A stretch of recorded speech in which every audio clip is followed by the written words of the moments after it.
چنانچہ اللہ والے ہر وقت یہ سوچتے ہیں کہ کوئی ایسا عمل نہ ہو کہ فرشتے نامے اعمال میں گناہ لکھ لیں۔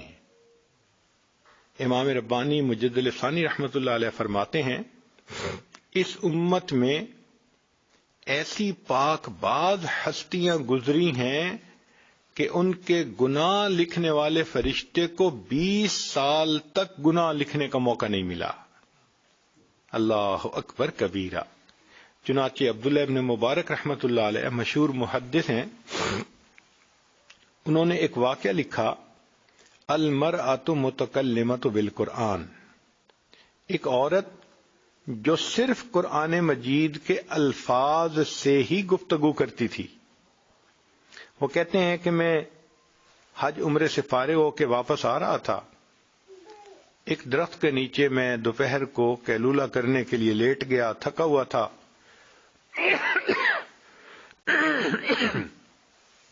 جب میں اٹھا تو میں نے دیکھا کہ اونٹ پہ سوار کوئی سواری قریب آ رہی ہے۔ قریب آنے پر میں نے کہا السلام علیکم، تو جواب میں ایک بڑی عمر کی عورت بولی اور اس نے کہا سلام قولا من رب الرحیم، گویا اس نے میرے سلام کا جواب دے دیا۔ میں نے پوچھا کہ بڑی اماں آپ یہاں اکیلی کیسے آ گئیں؟ اس نے قرآن کی آیت پڑھی وَمَن يُضْلِلِ اللَّهُ فَلَا هَادِيَ لَهُ۔ میں سمجھ گیا کہ یہ راستہ بھول گئی ہے اور اب اس کو راستے کی تلاش ہے۔ میں نے پوچھا کہ اماں آپ کدھر سے آ رہی ہیں؟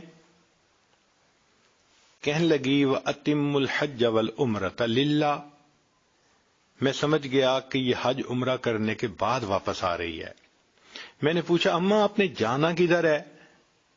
اس نے کہا ادخل المصر انشاء اللہ آمنین۔ تو میں سمجھ گیا کہ یہ شہر جانا چاہتی ہے، میں نے بھی شہر جانا تھا۔ میں نے کہا کہ اماں آپ چلیں، میں آپ کے اونٹ کی نکیل پکڑ لیتا ہوں اور آپ کو میں شہر تک پہنچا دیتا ہوں۔ کہنے لگی ان احسنتم احسنتم لانفسکم۔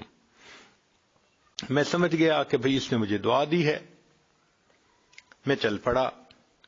اب راستے میں چونکہ راستہ کچھ لمبا تھا تو مجھے عربی کے کچھ اشعار آتے تھے، میں نے وہ پڑھنے شروع کر دیے۔ جب میں نے وہ پڑھے تو اس عورت نے کہا فَقْرَؤُوا مَا تَيَسَّرَ مِنَ الْقُرْآنِ، کہ بھئی اگر تم نے کچھ پڑھنا ہی ہے تو قرآن مجید میں سے کچھ پڑھ لو۔ کہنے لگے میں نے پھر قرآن کی تلاوت شروع کر دی۔ جب شہر کے قریب پہنچے تو میں نے اس سے پوچھا اماں اس شہر میں آپ کا کون ہے؟ اس نے قرآن کی آیت پڑھی المال والبنون زینت الحیات الدنیا۔ تو میں سمجھ گیا کہ اس کے بیٹے ہیں۔ تو میں نے پوچھا کہ آپ کے بیٹوں کے کیا نام ہیں؟ اس نے قرآن کی آیت پڑھی ابراہیم و اسماعیل و اسحاق و یعقوب۔ تو مجھے پتہ چل گیا کہ اس کے یہ 4 بیٹے ہیں۔ تو میں نے اس جگہ پہنچ کے جہاں قافلے اترتے تھے ان بچوں کا نام لے کے آواز لگائی تو میں نے دیکھا کہ 4 نوجوان بچے جن کے چہروں پہ نیکی کا نور تھا، بہت منور چہرے تھے، تقوی نظر آتا تھا ان کی زندگی میں، اتباع سنت نظر آتی تھی، وہ اس کے بیٹے تھے۔ وہ چاروں کے چاروں آگے وہ اپنی والدہ کو ڈھونڈتے پھر رہے تھے اور فکر مند تھے کہ والدہ کی سواری کہاں رہ گئی۔ والدہ کو ملے، سواری، انہوں نے اللہ کا شکر ادا کیا۔ اب ان کی والدہ نے ان کو کہا کہ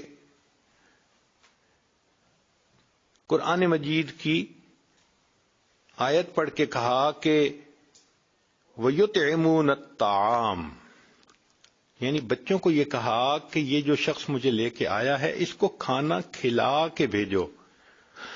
تو بچوں کے پاس کھانا تھا، انہوں نے فوراً دسترخوان لگایا اور انہوں نے مجھے کھانا کھلایا۔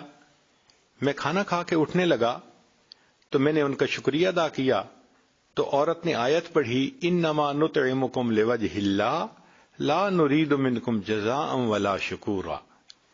عبداللہ مبارک رحمۃ اللہ کہتے ہیں میں بڑا حیران، جب سے یہ عورت مجھے ملی ہے تب سے ہر بات کے جواب میں یہ قرآن کی آیت ہی پڑھ کے جواب دیتی ہے، ہر بات کا جواب قرآن کے الفاظ سے دیتی ہے۔ تو میں نے اس کے بچوں سے پوچھا کہ یہ تمہاری والدہ کا کیا معاملہ ہے؟